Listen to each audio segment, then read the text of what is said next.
Chapter number 4 દ્વિઘાત સમીકરણ, તેમાં આપણે 4.1નો પહેલો પ્રશ્ન કર્યો હતો. પ્રશ્ન નંબર 2 છે હવે. તો એની રકમ કઈ કેવી છે? જમીનના એક લંબચોરસ ટુકડાનું ક્ષેત્રફળ 528 મીટર સ્ક્વેર છે. તેની લંબાઈ પહોળાઈના બમણાથી 1 મીટર જેટલી વધુ છે. આપણે જમીનના આ ટુકડાની લંબાઈ અને પહોળાઈ શોધવી છે. તો આપણે શું કરશું? તો કે આપણે રકમ તમે જોઈ શકો છો. હવે ધારો કે લંબચોરસ ટુકડાની પહોળાઈ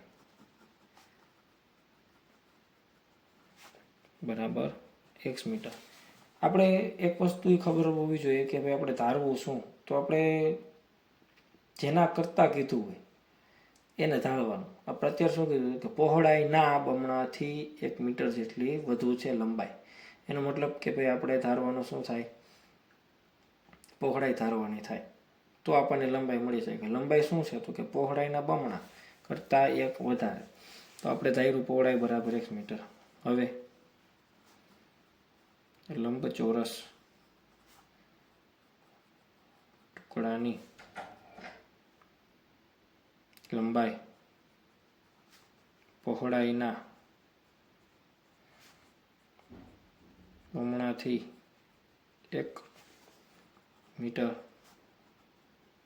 જેટલી વધુ છે. તો લંબાઈ શું થાય? તો કે પહોળાઈના બમણા એટલે પહોળાઈ x, એના બમણા એટલે 2x થી 1 વધારે એટલી છે. હવે આપણને એક વસ્તુ આપી છે શું? તો કે લંબચોરસનું ક્ષેત્રફળ બરાબર 528 મીટર સ્ક્વેર. તો લંબાઈ ગુણ્યા પહોળાઈ બરાબર 528 મીટર. લંબાઈ કેટલી છે? 2x + 1 ગુણ્યા પહોળાઈ 528. 2x² + x - 528 બરાબર 0. આપણે શું કરવાનું હતું? તો કે આ પ્રશ્નની અંદર આપણે ખાલી જે કોઈ પરિસ્થિતિ હોય ને દ્વિઘાત સમીકરણ સ્વરૂપે દર્શાવવાની હતી. તો આપણે આ દર્શાવી દીધું. જો તમને એવું કહે કે ભાઈ લંબાઈ અને પહોળાઈ શોધો તો તમારે આનો ઉકેલ મેળવવો પડે. પણ અત્યારે આપણે ઉકેલ મેળવવાની જરૂર નથી. હવે આગળ હાલો.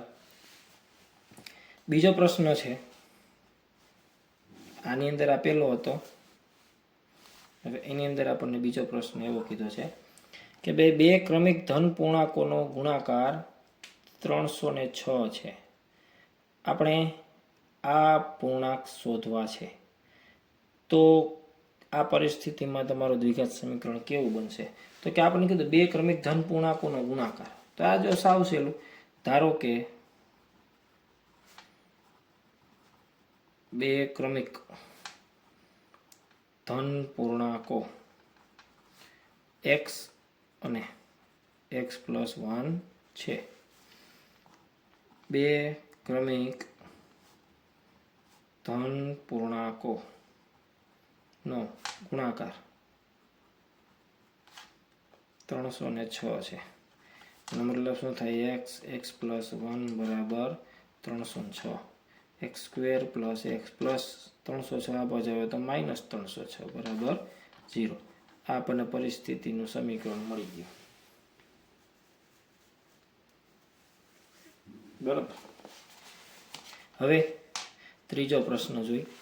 ત્રીજા પ્રશ્નની રકમ શું છે? તો કે રોહનની માતા તેના કરતાં 26 વર્ષ મોટા છે. જો કોના કરતાં? તો કે રોહન કરતાં. તો આપણે ધારવાનું કોને થાય? રોહનને. ધારો કે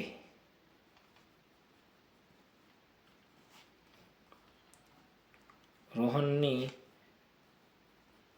હાલની ઉંમર બરાબર x વર્ષ. તો રોહનની માતા તેના કરતાં 26 વર્ષ મોટા છે. તો એની માતાની હાલની ઉંમર કેટલી થાય? તો કે રોહનની માતાની હાલની ઉંમર એક્સ પ્લસ 26 વર્ષ. હવે તો કે રકમમાં આગળ એવું કીધું છે કે આજથી 3 વર્ષ પછી તેમની ઉંમર દર્શાવતી સંખ્યાઓનો ગુણાકાર 360 હશે. તો 3 વર્ષ પછીની ઉંમર બંનેની આપણે કરી તો પછી એનો ગુણાકાર કરવાનો થાય. તો કે 3 વર્ષ પછી પરિસ્થિતિ કેવી છે? તો કે 3 વર્ષ પછી રોહનની ઉંમર કેટલી થાય? એક્સ પ્લસ 3 વર્ષ. અને રોહનની માતાની ઉંમર કેટલી થાય? તો કે એક્સ પ્લસ 26 પ્લસ 3 વર્ષ. તો એક્સ પ્લસ 29 વર્ષ. 3 વર્ષ પછી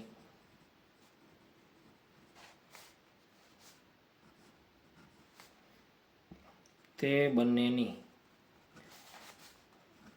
ઉંમરનો ગુણાકાર કેટલો છે? 360 વર્ષ. તો બેયનો ગુણાકાર કરી એક્સ પ્લસ 3 અને એક્સ પ્લસ 29 બરાબર 360. અહીંયા આપણે ગુણાકાર કરવાનો, અંદર x square plus x into 29 એટલે 29x પ્લસ 3x પ્લસ 32 બરાબર 360. એક્સ સ્ક્વેર પ્લસ 29 અને 3 કેટલા થઈ જાય? 32x પ્લસ 87 થાય. 29 ગુણ્યા 3 કરવાનું છે આપણે. 29 ને 3 32 કરી નાખ્યા. અહીંયા થાય 87. હવે પ્લસ 87 માઇનસ 360.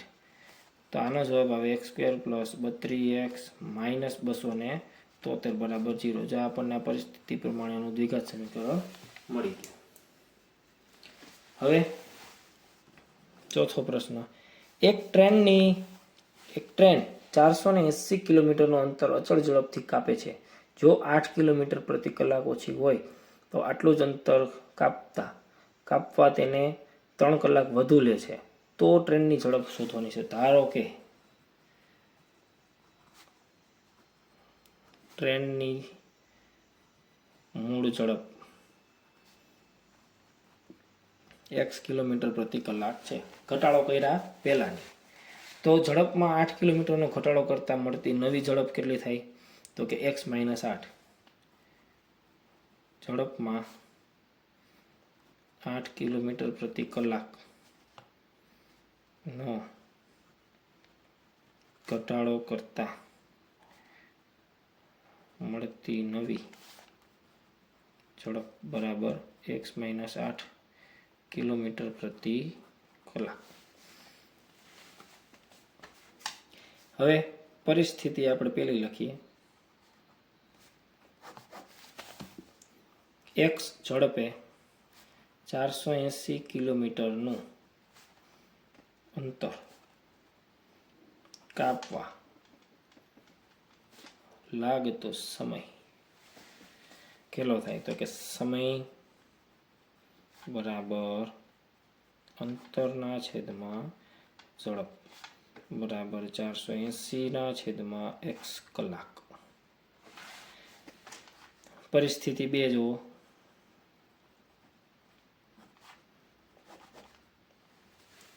હવે શું થાય? તો ઝડપમાં ઘટાડો થાય છે. ઝડપમાં ઘટાડો થઈને કેટલી થાય છે? તો કે x - 8. x - 8 ઝડપે 480 કિલોમીટરનું અંતર કાપવા લાગતો સમય શું થાય? તો કે સમય બરાબર અંતર 480 અને x - 8 ઝડપ એટલી કલાક થઈ ગયું. ત્યાર પછી તો હવે મૂળ ઝડપ કરતાં નવી ઝડપમાં 3 કલાક સમય વધુ લાગે છે. એટલો મતલબ શું થાય? મૂળ સમય કેટલો હતો આપણો? તો કે 480/x. એમાં 3 કલાક ઉમેરતા નવો સમય આપણને મળે છે 480/x - 8. જો તો આપણે શું કરવાનું? તો કે આપણે મોટા સમયમાંથી નાનો સમય બાદ કરવાનો. તો આપણને શું મળે? તો કે 3 કલાક મળે. એનો મતલબ શું કરવાનો? તો કે આપણી પાસે પહેલાં t2 - t1 બરાબર શું થાય? મોટા સમયમાંથી આપણે શું કર્યું, નાનો સમય બાદ કર્યો તો આપણે 3 કલાક મળી. બરાબર, એનો મતલબ શું થાય, T2 એટલે આપણી પાસે બીજો સમય કેટલો હતો, 480/x-8 પ્લસ પેલા કેટલી ઝડપ હતી, સમય કેટલો હતો, 480/x સમય હતો, પ્લસ નહીં સોરી માઇનસ આવશે વચ્ચે, બાદ બાકી કરવાની છે આપણે.